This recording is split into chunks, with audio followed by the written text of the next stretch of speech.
Hello friends, welcome to my YouTube channel. Friends, ਅੱਜ ਅਸੀਂ PSTET ਅਤੇ ਮਾਸਟਰ ਕਾਰਡ ਦੇ ਵਿੱਚ ਆਉਣ ਵਾਲੀ ਕੁਝ ਇੰਪੋਰਟੈਂਟ ਕੁਐਸਚਨ ਜਿਹੜੇ ਆ ਉਹ ਇਸ ਵੀਡੀਓ ਵਿੱਚ ਦੇਖਾਂਗੇ।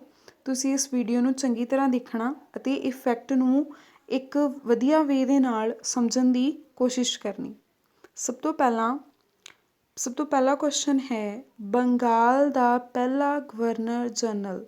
ਅਸੀਂ ਉਸਦਾ ਨਾਮ ਦੱਸਣਾ ਹੈ। ਪੇਪਰ ਵਿੱਚ ਬਹੁਤ ਸਾਰੇ ਇੱਦਾਂ ਦੇ ਕੁਐਸਚਨ ਆਉਂਦੇ ਆ ਜਿਹਦੇ ਵਿੱਚ ਸਾਨੂੰ ਜਾਂ ਤਾਂ ਭਾਰਤ ਦਾ ਪਹਿਲਾ ਗਵਰਨਰ ਜਨਰਲ, ਬੰਗਾਲ ਦਾ ਪਹਿਲਾ ਗਵਰਨਰ ਜਨਰਲ, ਪਹਿਲਾ ਰਾਸ਼ਟਰਪਤੀ, ਉਪ ਰਾਸ਼ਟਰਪਤੀ, ਮੈਂ ਇਸ ਵੀਡੀਓ ਦੇ ਵਿੱਚ ਉਹ ਸਾਰੇ ਨਾਮ ਕਵਰ ਕੀਤੇ ਹਨ। ਮੈਨੂੰ ਇਸ ਦੇ ਵਿੱਚ ਆਸ ਹੈ ਕਿ ਤੁਹਾਨੂੰ ਇਹ ਜਿਹੜੇ ਆ ਆਉਣ ਵਾਲੇ PSTET ਅਤੇ ਮਾਸਟਰ ਕਾਰਡ ਦੇ ਵਿੱਚ ਸਾਰੇ ਕੁਐਸਚਨ ਕਾਫੀ ਹੈਲਪਫੁਲ ਹੋਣਗੇ ਅਤੇ ਇਹਨਾਂ ਵਿੱਚੋਂ ਕੁਝ ਕੁਐਸਚਨ ਦੇਖਣ ਨੂੰ ਵੀ ਪੇਪਰ ਵਿੱਚ ਜ਼ਰੂਰ ਮਿਲਣਗੇ। ਸੋ ਫਰੈਂਡਸ, ਬੰਗਾਲ ਦਾ ਪਹਿਲਾ ਗਵਰਨਰ ਜਨਰਲ ਕੌਣ ਸੀ? Warren Hasting. ਵਾਰੇਨ ਹੇਸਟਿੰਗ ਜੋ ਸੀ ਉਹ ਬੰਗਾਲ ਦਾ ਪਹਿਲਾ ਗਵਰਨਰ ਜਨਰਲ ਸੀ। ਇਸ ਦੇ ਨਾਲ ਹੀ ਜੇ ਸਾਨੂੰ ਪੁੱਛਿਆ ਜਾਵੇ ਭਾਰਤ ਦਾ ਪਹਿਲਾ ਗਵਰਨਰ ਜਨਰਲ ਕੌਣ ਸੀ, ਅਤੇ ਭਾਰਤ ਦਾ ਪਹਿਲਾ ਗਵਰਨਰ ਜਨਰਲ ਵਿਲੀਅਮ ਬੈਂਟਿੰਗ ਸੀ। ਠੀਕ ਹੈ, ਜਿਸ ਦਾ ਟਾਈਮ ਪੀਰੀਅਡ 1828 ਤੋਂ 1835 ਈਸਵੀ ਵਿੱਚ ਸੀ। ਇਸ ਦੇ ਨਾਲ ਹੀ ਭਾਰਤ ਦਾ ਪਹਿਲਾ ਵਾਇਸਰਾਏ।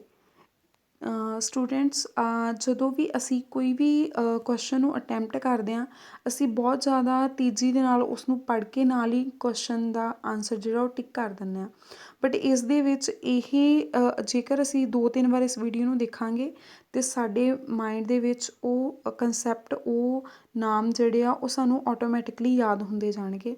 ਸੋ ਭਾਰਤ ਦਾ ਜੇ ਪਹਿਲਾ ਵਾਇਸਰਾਏ ਪੁੱਛਿਆ ਜਾਵੇ ਤਾਂ ਲਾਰਡ ਕੈਨਿੰਗ। ਇਸ ਦਾ ਟਾਈਮ ਪੀਰੀਅਡ 1856 ਤੋਂ 1862 ਈਸਵੀ।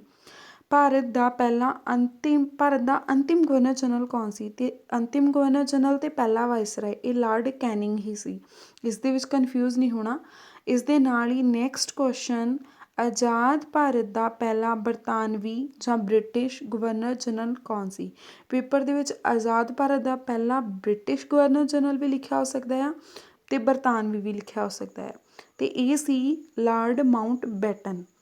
ਫਰੈਂਡਸ, ਇਸ ਦੇ ਵਿੱਚ ਮੈਂ ਇਹ ਦੋ ਕੁਐਸਚਨ ਇਸ ਕਰਕੇ ਇਕੱਠੇ ਕੀਤੇ ਆ। ਦੇਖੋ, ਕਨਫਿਊਜ਼ਨ ਇਸ ਚੀਜ਼ 'ਚ ਹੁੰਦੀ ਹੈ, ਆਜ਼ਾਦ ਭਾਰਤ ਦਾ ਪਹਿਲਾ ਬ੍ਰਿਟਿਸ਼, ਜੇ ਬ੍ਰਿਟਿਸ਼ ਗਵਰਨਰ ਜਨਰਲ ਪੁੱਛਿਆ ਤਾਂ ਲਾਰਡ ਮਾਊਂਟ ਬੈਟਨ। ਜੇ ਇਸ ਦੇ ਨਾਲ ਜੇ ਭਾਰਤ ਦਾ ਪਹਿਲਾ ਭਾਰਤੀ ਗਵਰਨਰ ਜਨਰਲ ਪੁੱਛਿਆ ਜਾਵੇ ਤਾਂ ਸੀ ਰਾਜ ਗੋਪਾਲਾਚਾਰੀਆ। ਸਾਨੂੰ ਇੱਥੇ ਕਨਫਿਊਜ਼ਨ ਇਸ ਦੇ ਵਿੱਚ ਹੀ ਆਉਂਦੀ ਹੈ ਵੀ ਅਸੀਂ ਬਰਤਾਨਵੀ ਅਤੇ ਭਾਰਤੀ ਇਸ ਨੂੰ ਚੰਗੀ ਤਰ੍ਹਾਂ ਦੇਖਦੇ ਨਹੀਂ ਹਾਂ ਅਤੇ ਕੁਐਸਚਨ ਦਾ ਆਨਸਰ ਟਿਕ ਕਰਕੇ ਆ ਜਾਂਦੇ ਹਾਂ, ਅਤੇ ਉਸ ਦੇ ਨਾਲ ਹੀ ਸਾਡਾ 1 ਨੰਬਰ ਜਿਹੜਾ ਉਹ ਘੱਟ ਜਾਂਦਾ ਹੈ। ਇਸ ਨੂੰ ਆਪਾਂ ਧਿਆਨ ਵਿੱਚ ਰੱਖਣਾ ਹੈ। ਇਸ ਦੇ ਨਾਲ ਹੀ ਸਾਡਾ ਨੈਕਸਟ ਬਹੁਤ ਹੀ ਇੰਪੋਰਟੈਂਟ ਕੁਐਸਚਨ ਜਿਹੜੇ ਬਹੁਤ ਜ਼ਿਆਦਾ ਕੰਪੀਟੀਟਿਵ ਐਗਜ਼ਾਮ ਦੇ ਵਿੱਚ ਦੇਖਣ ਨੂੰ ਮਿਲਦਾ ਹੈ, ਭਾਰਤ ਦਾ ਪਹਿਲਾ ਰਾਸ਼ਟਰਪਤੀ। ਭਾਰਤ ਦਾ ਪਹਿਲਾ ਰਾਸ਼ਟਰਪਤੀ ਸੀ ਡਾਕਟਰ ਰਾਜਿੰਦਰ ਪ੍ਰਸਾਦ। ਜੇ ਸਾਨੂੰ ਪੁੱਛਿਆ ਜਾਵੇ ਭਾਰਤ ਦਾ ਪਹਿਲਾ ਪ੍ਰਧਾਨ ਮੰਤਰੀ ਕੌਣ ਸੀ, ਅਤੇ ਜਵਾਹਰ ਲਾਲ ਨਹਿਰੂ ਜੋ ਸੀ ਭਾਰਤ ਦਾ ਪਹਿਲਾ ਪ੍ਰਧਾਨ ਮੰਤਰੀ ਸੀ।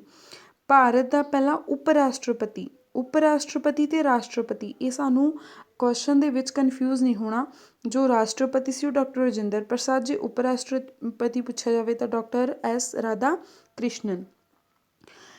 ਭਾਰਤ ਦਾ ਪਹਿਲਾ ਉਪ ਪ੍ਰਧਾਨ ਮੰਤਰੀ ਕੌਣ ਸੀ? ਉਪ ਪ੍ਰਧਾਨ ਮੰਤਰੀ ਸੀ ਸਰਦਾਰ ਵੱਲਭ ਭਾਈ ਪਟੇਲ। ਸਰਦਾਰ ਵੱਲਭ ਭਾਈ ਪਟੇਲ ਨੂੰ ਲੋਹ ਪੁਰਸ਼ ਵੀ ਕਿਹਾ ਜਾਂਦਾ ਹੈ। ਇਸ ਦੇ ਨਾਲ ਇੱਕ ਇੰਪੋਰਟੈਂਟ ਫੈਕਟ ਹੈ। ਇਸ ਦੇ ਨਾਲ ਹੀ ਸਾਡਾ ਨੈਕਸਟ ਕੁਐਸਚਨ, ਪਹਿਲਾ ਸਭਾਪਤੀ ਰਾਜ ਸਭਾ ਕਾਰਜਕਾਰੀ ਕੌਣ ਸੀ? ਅਤੇ SV ਕ੍ਰਿਸ਼ਨਾ ਮੂਰਤੀ ਪਹਿਲੇ ਸਭਾਪਤੀ ਵੀ ਸੀ ਅਤੇ ਰਾਜ ਸਭਾ ਕਾਰਜਕਾਰੀ ਵੀ ਸੀ। ਨੈਕਸਟ ਕੁਐਸਚਨ, ਇੰਗਲਿਸ਼ ਚੈਨਲ ਨੂੰ ਤੈਰ ਕੇ ਪਾਰ ਕਰਨ ਵਾਲਾ ਪਹਿਲਾ ਭਾਰਤੀ ਕੌਣ ਸੀ? ਅਤੇ ਮਹੀਰ ਸੇਨ ਸੀ ਜਿਸਨੇ ਇੰਗਲਿਸ਼ ਚੈਨਲ ਨੂੰ ਤੈਰ ਕੇ ਪਾਰ ਕੀਤਾ ਸੀ। ਉਹ ਪਹਿਲੇ ਭਾਰਤੀ ਹੋਏ ਸੀ। ਦੱਖਣੀ ਧਰੁਵ 'ਤੇ ਪਹੁੰਚਣ ਵਾਲਾ ਪਹਿਲਾ ਭਾਰਤੀ ਕੌਣ ਸੀ? Colonel JK Bajaj. Colonel JK Bajaj ਕੌਣ ਸੀ ਜੋ ਦੱਖਣੀ ਧਰੁਵ 'ਤੇ ਪਹਿਲੇ ਪਹੁੰਚਣ ਵਾਲੇ ਭਾਰਤੀ ਹੋਏ ਸੀ। ਸਭ ਤੋਂ ਇੰਪੋਰਟੈਂਟ ਕੁਐਸਚਨ, ਆਜ਼ਾਦ ਭਾਰਤ ਦਾ ਪਹਿਲਾ ਸੈਨਾਪਤੀ। ਮਾਸਟਰ ਕਾਰਡ ਦੇ ਵਿੱਚ ਅਤੇ PSTET ਵਿੱਚ ਦੋਨਾਂ ਵਿੱਚ 2 ਤੋਂ 4 ਕੁਐਸਚਨ ਕੁਛ ਇੱਦਾਂ ਦੇ ਹੁੰਦੇ ਹਨ ਜਿਹਦੇ ਵਿੱਚ ਕੁਛ ਨਾ ਕੁਛ ਇੰਪੋਰਟੈਂਟ ਫੈਕਟ ਕਰੰਟ ਵਿੱਚੋਂ ਜਾਂ ਸਾਡੇ ਬਿਲਕੁਲ ਬੈਕਗਰਾਊਂਡ ਦੇ ਵਿੱਚੋਂ ਚੁੱਕੇ ਗਏ ਹੁੰਦੇ ਹਨ। ਅਤੇ ਆਜ਼ਾਦ ਭਾਰਤ ਦਾ ਪਹਿਲਾ ਸੈਨਾਪਤੀ general KS Cariappa. Okay friends, ਇਸ ਦੇ ਨਾਲ ਹੀ ਸਾਡਾ ਨੈਕਸਟ ਕੁਐਸਚਨ, ਭਾਰਤ ਦਾ ਪਹਿਲਾ ਫੀਲਡ ਮਾਰਸ਼ਲ। ਭਾਰਤ ਦਾ ਪਹਿਲਾ ਫੀਲਡ ਮਾਰਸ਼ਲ ਕੌਣ ਸੀ? SHFJ ਮਾਨਕ ਸ਼ਾਹ। ਇਸ ਦੇ ਨਾਲ ਹੀ ਵਾਯੂ ਸੈਨਾ ਦਾ ਪਹਿਲਾ ਭਾਰਤ ਦਾ ਵਾਯੂ ਸੈਨਾ ਦਾ ਪਹਿਲਾ ਮੁਖੀ ਕੌਣ ਸੀ? S ਮੁਖਰਜੀ। ਭਾਰਤ ਦਾ ਜਲ ਸੈਨਾ ਦਾ ਪਹਿਲਾ ਮੁਖੀ ਕੌਣ ਸੀ? Admiral RD ਕਟਾਰੀ। ਜੇ ਵਾਯੂ ਸੈਨਾ ਦਾ ਪੁੱਛਿਆ ਜਾਵੇ ਤਾਂ S ਮੁਖਰਜੀ, ਜੇ ਜਲ ਸੈਨਾ ਦਾ ਪੁੱਛਿਆ ਜਾਵੇ ਪਹਿਲਾ ਮੁਖੀ ਤੇ ਐਡਮਿਰਲ RD ਕਟਾਰੀ। ਇਸ ਦੇ ਨਾਲ ਹੀ ਸਾਡਾ ਨੈਕਸਟ ਕੁਐਸਚਨ ਬਹੁਤ ਹੀ ਇੰਪੋਰਟੈਂਟ ਕੁਐਸਚਨ, ਪੁਲਾੜ ਦੇ ਵਿੱਚ ਜਾਣ ਵਾਲਾ ਪਹਿਲਾ ਭਾਰਤੀ ਕੌਣ ਸੀ? ਜੋ ਪੁਲਾੜ ਦੇ ਵਿੱਚ ਗਿਆ ਉਸ ਦਾ ਭਾਰਤ ਦੇ ਵਿੱਚ ਪਹਿਲਾ ਭਾਰਤੀ ਕੌਣ ਸੀ? ਇੱਕ ਕੁਐਸਚਨ ਬਹੁਤ ਹੀ ਜ਼ਿਆਦਾ ਇੰਪੋਰਟੈਂਟ ਹੈ ਫਰੈਂਡਸ। ਰਾਕੇਸ਼ ਸ਼ਰਮਾ ਜੋ ਸੀ ਉਹ ਪੁਲਾੜ ਦੇ ਵਿੱਚ ਪਹਿਲਾ ਜਾਣ ਵਾਲਾ ਭਾਰਤੀ ਸੀ। ਇਸ ਦੇ ਨਾਲ ਹੀ ਸਾਡਾ ਨੈਕਸਟ ਕੁਐਸਚਨ, ਨੋਬਲ ਪੁਰਸਕਾਰ ਜਿੱਤਣ ਵਾਲਾ ਪਹਿਲਾ ਭਾਰਤੀ ਕੌਣ ਸੀ? ਉਹ ਕੌਣ ਸੀ ਭਾਰਤੀ ਸੀ ਜਿਸ ਨੇ ਨੋਬਲ ਪੁਰਸਕਾਰ ਜਿੱਤਿਆ ਸੀ? ਬਹੁਤ ਹੀ ਇੰਪੋਰਟੈਂਟ ਕੁਐਸਚਨ, ਤੁਸੀਂ ਸਾਰੇ ਜਾਣਦੇ ਹੀ ਹੋਵੋਗੇ। ਰਵਿੰਦਰ ਨਾਥ ਟੈਗੋਰ, ਜਿਸ ਨੂੰ ਗੀਤਾਂਜਲੀ ਉਹਨਾਂ ਦੀ ਜਿਹੜੀ ਰਚਨਾ ਸੀ 1913 ਈਸਵੀ ਦੇ ਵਿੱਚ ਉਹਨਾਂ ਨੂੰ ਨੋਬਲ ਪੁਰਸਕਾਰ ਦਾ ਜਿਹੜਾ ਦੇ ਕੇ ਸਨਮਾਨ ਉਹਨਾਂ ਦਾ ਕੀਤਾ ਗਿਆ ਸੀ। ਔਸਕਰ ਪੁਰਸਕਾਰ ਜਿੱਤਣ ਵਾਲੀ ਪਹਿਲੀ ਭਾਰਤੀ ਇਸਤਰੀ ਕੌਣ ਸੀ? ਭਾਨੂ ਏਥਈਆ। ਮੈਗਸੈਸੇ ਪੁਰਸਕਾਰ ਜਿੱਤਣ ਵਾਲਾ ਪਹਿਲਾ ਭਾਰਤੀ ਕੌਣ ਸੀ? ਵਿਨੋਬਾ ਭਾਵੇ। ਇਹਨਾਂ ਨੇ 1958 ਈਸਵੀ ਦੇ ਵਿੱਚ ਵਿਨੋਬਾ ਭਾਵੇ ਨੇ ਮੈਗਸੈਸੇ ਪੁਰਸਕਾਰ ਜਿੱਤਣ ਵਾਲੇ ਪਹਿਲੇ ਭਾਰਤੀ ਦੇ ਜਿਹੜਾ ਇਹਨਾਂ ਨੇ ਆਪਣਾ ਨਾਮ ਦਰਜ ਕੀਤਾ। ਸੇਵਾ ਕਾਲ ਦੇ ਵਿੱਚ ਮਰਨ ਵਾਲਾ ਪਹਿਲਾ ਰਾਸ਼ਟਰਪਤੀ ਕੌਣ ਸੀ? ਤਾਂ ਇਸ ਦੇ ਨਾਲ ਮੈਂ ਤੁਹਾਨੂੰ ਰਿਲੇਟਡ ਦੱਸ ਦਿੰਦੀ ਹਾਂ, ਡਾਕਟਰ ਜ਼ਾਕਿਰ ਹੁਸੈਨ ਜੋ ਕਿ ਭਾਰਤ ਦੇ ਜਿਹੜੇ ਤੀਸਰੇ ਰਾਸ਼ਟਰਪਤੀ ਹੋਏ ਆ ਤੀਜੇ ਨੰਬਰ 'ਤੇ, ਅਤੇ ਇਹਨਾਂ ਦਾ ਟਾਈਮ ਪੀਰੀਅਡ 1967 ਤੋਂ 1969 ਈਸਵੀ ਤੱਕ ਦਾ।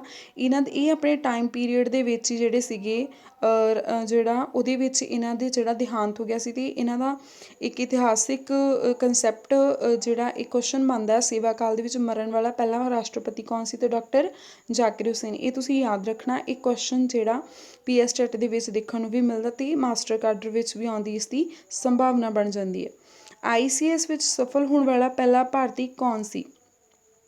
ICS ਵਿੱਚ ਸਫਲ ਹੋਣ ਵਾਲਾ ਪਹਿਲਾ ਭਾਰਤੀ ਸਤਿੰਦਰ ਨਾਥ ਟੈਗੋਰ। ICS ਪ੍ਰੀਖਿਆ ਸੀ ਜਿਸ ਪਾਸ ਕੀਤਾ ਸੀ ਸਤਿੰਦਰ ਨਾਥ ਟੈਗੋਰ ਨੇ। ਭਾਰਤ ਰਤਨ ਪ੍ਰਾਪਤ ਕਰਨ ਵਾਲਾ ਪਹਿਲਾ ਵਿਅਕਤੀ। ਭਾਰਤ ਰਤਨ ਪ੍ਰਾਪਤ ਕਰਨ ਵਾਲਾ ਪਹਿਲਾ ਵਿਅਕਤੀ ਬਹੁਤ ਹੀ ਇੰਪੋਰਟੈਂਟ ਕੁਐਸਚਨ, ਅਤੇ ਇਸ ਦਾ ਆਨਸਰ ਹੈ ਸੀ ਰਾਜ ਗੋਪਾਲਾਚਾਰੀਆ। ਸੀ ਰਾਜ ਗੋਪਾਲਾਚਾਰੀਆ ਜੋ ਸੀ ਉਹਨਾਂ ਨੇ ਭਾਰਤ ਰਤਨ ਪ੍ਰਾਪਤ ਕੀਤਾ ਸੀ ਅਤੇ ਇਹ ਪਹਿਲੇ ਵਿਅਕਤੀ ਹੋਏ ਸਨ। ਇਸ ਦੇ ਨਾਲ ਹੀ ਸਾਡੇ ਇਹ 24 ਇੰਪੋਰਟੈਂਟ ਕੁਐਸਚਨ ਇੱਥੇ ਹੀ ਕੰਪਲੀਟ ਹੁੰਦੇ ਆ। ਆਈ ਹੋਪ ਤੁਹਾਨੂੰ ਸਾਰਿਆਂ ਨੂੰ ਇਹ ਇੰਪੋਰਟੈਂਟ ਫੈਕਟ ਜਿਹੜੇ 2-3 ਵਾਰ ਵੀਡੀਓ ਦੇਖਣ ਦੇ ਨਾਲ ਹੀ ਤੁਹਾਨੂੰ ਇਹ ਚੰਗੀ ਤਰ੍ਹਾਂ ਯਾਦ ਹੋ ਜਾਣਗੇ। ਅਤੇ ਮੈਂ ਆਸ ਕਰਦੀ ਹਾਂ ਵੀ ਇਹ PS ਟੈਟ ਅਤੇ ਮਾਸਟਰ ਕਾਰਡ ਦੇ ਵਿੱਚੋਂ ਜ਼ਰੂਰ ਇਸ ਦੇ ਵਿੱਚੋਂ 2 ਜਾਂ 4 ਕੁਐਸਚਨ ਤੁਹਾਨੂੰ ਦੇਖਣ ਨੂੰ ਮਿਲਣਗੇ। ਇਸ ਦੇ ਨਾਲ ਹੀ ਮੈਂ